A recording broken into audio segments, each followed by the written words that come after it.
जय गुरुदेव।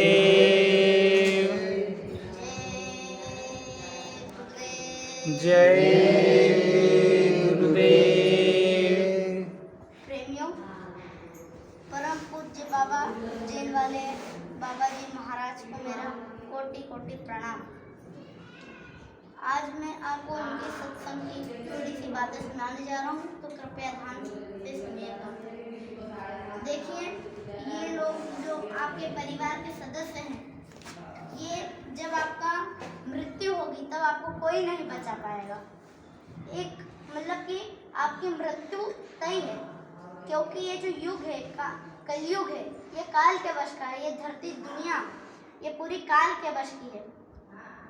तो देखिए, एक बार क्या होता है कि एक आदमी रहता है, वह गुरु महाराज के सत्संग में जाता है। गुरु महाराज मतलब इनसे बड़े वाले जो गुरु महाराज हैं, उनके सत्संग में गया था।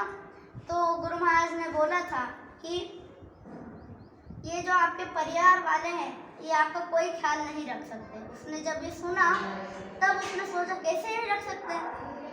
तो गया गुरु महाराज के पास और पूछा कैसे नहीं रख सकते, मेरे घर वाले तो मैं जैसे ही काम करके आता हूँ मेरे को पानी पिलाते हैं और सब कुछ मेरा ध्यान रखते हैं, तो कैसे नहीं आप मेरी सहायता नहीं कर सकते मेरे परिवार वाले। तो जब ये उन्होंने बोला तो गुरु महाराज ने बोला कि तुम 15 दिन बाद आना है यहाँ पर, और 15 दिन तक रोज मेरे सत्संग में आना। 15 दिन हुए, रोज सत्संग में आते जा रहा था। तो जब 15 दिन खत्म हुए तब गुरु महाराज ने बोला कि तुम अब अपने घर जाओ और ऐसा नाटक करो कि जैसे कि तुम मर गए हो।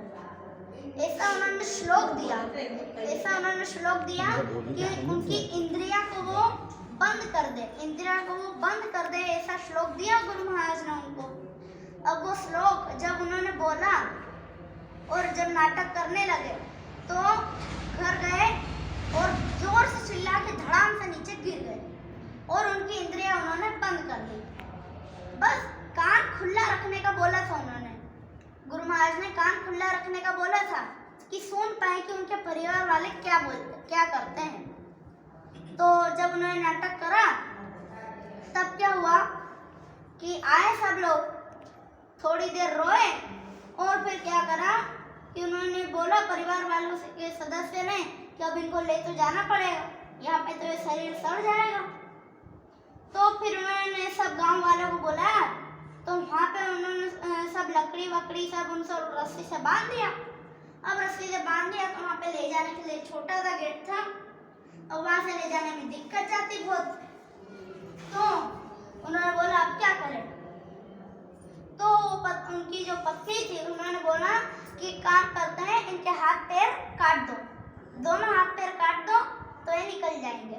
अब उन्होंने ऐसा बोला तो इसने सुना और वो काटने ही वाला था कि 1 सेकंड बचा था कि उन्होंने सब धड़ाम से रस्सी तोड़ दी और भग गए और गए गुरु महाराज के पास और उन्होंने उनसे क्षमा मांगी कि हाँ गुरु महाराज आप सही कह रहे थे, ये परिवार वाले या कोई भी सदस्य अपन को अपनी मृत्यु से नहीं बचा सकता, ये सब अपने स्वार्थी हैं, ये सब स्वार्थी है।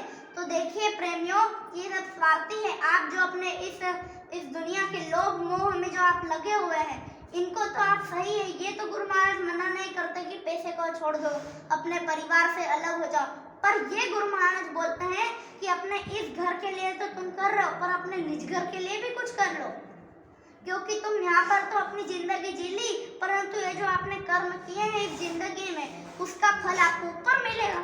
अब ऊपर फल भोगना पड़ेगा, वो यहाँ की यातनाओं से ज्यादा भयंकर यातनाएं होती है। अब 84 लाख योनियों में, कीड़े मकोड़े की योनियों में आपको घूमना पड़ेगा, क्योंकि ये जो मनुष्य शरीर मिला है ये आपको बहुत ही एक रत्न की तरह मिला है, हीरे की तरह मिला है आपको, क्योंकि आपने आपके पिछले जन्म में कोई अच्छे कर्म किए होंगे, तो उसका फल से आपको ये मनुष्य शरीर मिला। तो इस मनुष्य शरीर में भगवान को पाने के लिए हर युग में, जैसे कि त्रेता युग में राम भगवान को भेजा, राम भगवान का कोई नाम लेता था तो पार हो जाता था, बहुत से पार हो जाता था।